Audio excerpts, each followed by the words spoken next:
esse assunto, melhor, né? Então, você estava falando aí do projeciologia, né, da projetabilidade lúcida, da importância. Eu estava lembrando que o professor Valdo ele utiliza o termo, né, paracomatose pós-mortem, né, para essas consciências que passam pela morte biológica e elas nem sabem que dessomaram ou que morreram, né? Isso é muito comum, né, acontecer isso que você falou. A grande maioria não percebe, né, que passou por essa situação, por esse fenômeno, vamos falar assim. E você citou que nós podemos nos preparar hoje, enquanto Consim, eu, Alessandra, aqui, Consim, eu posso me preparar não só para a primeira dessoma, mas para a segunda dessoma, né? Que foi o que você citou. Como que a gente pode fazer isso?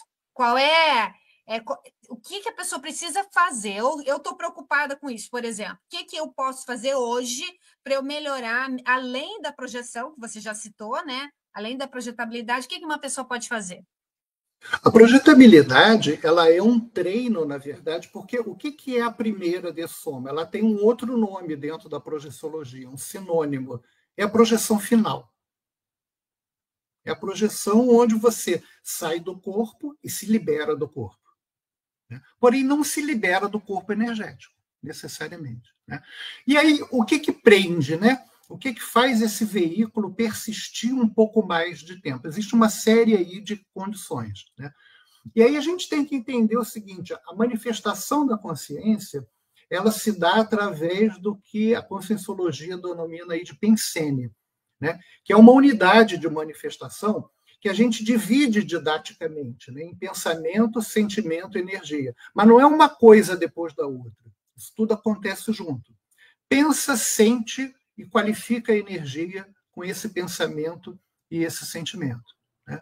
Então, refletir um pouco. Qual é a qualidade da minha pensenidade, ainda na vida intrafísica, que pode facilitar essa antecipação da segunda dessoma? A gente começa a reflexão por aí. Né? O que influencia muito a pensenidade? Né? Então, um primeiro aspecto, o modo como você vê a vida.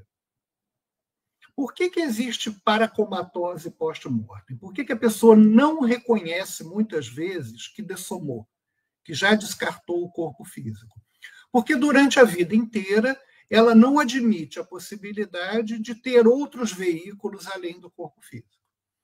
Então, a existência ela é puramente material. Isso para os materialistas, né, para aquelas pessoas que têm uma mundividência, assim, que morreu, acabou. Né? Mas existe uma outra gradação disso. Isso não é o único caso. Existem pessoas também que acham que morreu e vai para a esquerda ou a direita do pai.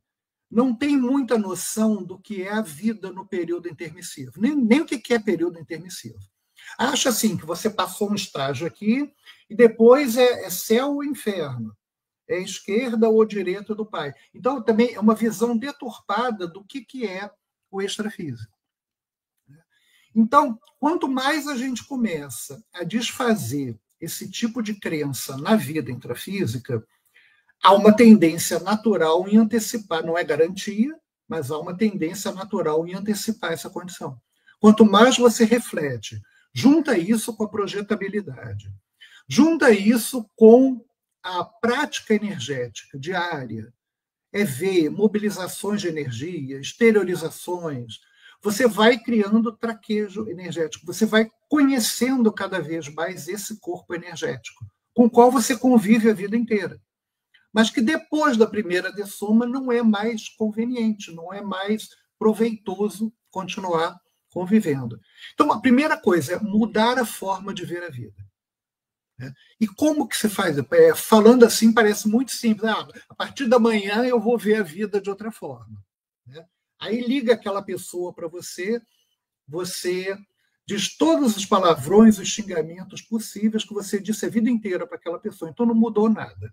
É só dar o primeiro tropeção que às vezes todo o projeto de mudança vai por água abaixo. Então é uma coisa gradual, não é do dia para a noite, e às vezes as transformações necessárias são muito profundas. Precisa mexer muito na intraconsciencialidade para conseguir realmente mudar esse olhar para a vida, essa mundividência, como a gente chama. Né? Pega, por exemplo, a pessoa materialista. Não há nada que convença ela que existe uma vida em dimensões mais sutis. Ela vai dizer que é sonho, ela vai dizer que é delírio, que é uma condição psiquiátrica. Então, é muito difícil, às vezes, essa pessoa passar pela primeira dessoma e se reconhecer nessa condição, já que não existe a possibilidade para ela.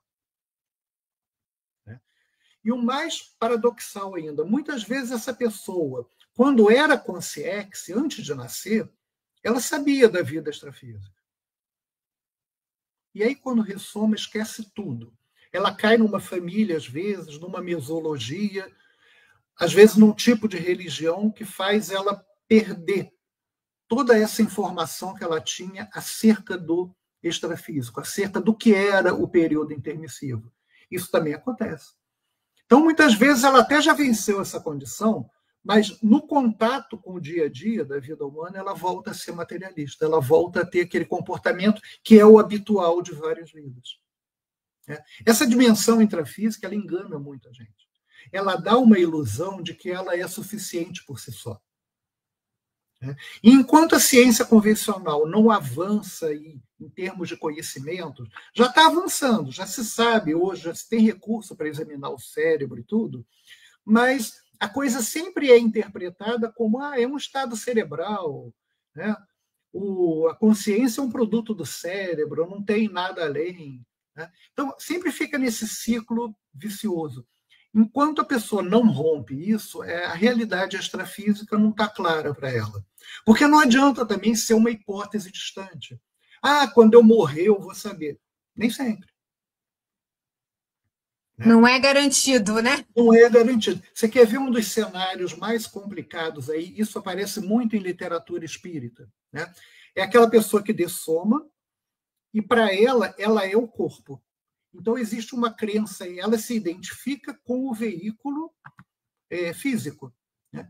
Então, o apodrecimento do corpo faz com que ela apodreça extrafisicamente junto com o corpo. Então, ela sente o fedor do próprio corpo, ela sente a dor da decomposição, aqueles tecidos ali se desfazendo, porque para ela é aquilo ali que às vezes está enterrado. Né? Não tem a cremação nada além daquilo, né? Não tem nada além daquilo. Então, para mexer, para chegar aí a antecipar ou melhorar esse tempo aí entre a primeira e a segunda dessoma, tem que mexer basicamente nas crenças da pessoa. Por isso aí que se juntam os dois temas, né? A segunda dessoma e a descrenciologia. Mas aí um recorte da descrenciologia, porque é a autodescrenciologia. Né? É você aplicar o princípio da descrença em relação às suas crenças. Não é só o que você recebe de fora. Né? É aquilo que você já tem introjetado. É aquilo que você já tem guardado e dado como verdadeiro, dado, às vezes, como intocável. Personalidade dogmática, por exemplo. Ela se identifica com aquilo em que ela acredita, a ponto da crença passar a ser ela. Exemplo simples. Vou dar um exemplo rasteiro, tá? Mas é só para ficar bem claro. Pega um torcedor fanático de um time. Fala mal do time dele para ele. Pronto, você ganhou inimigo ali. Porque está falando mal dele, na verdade.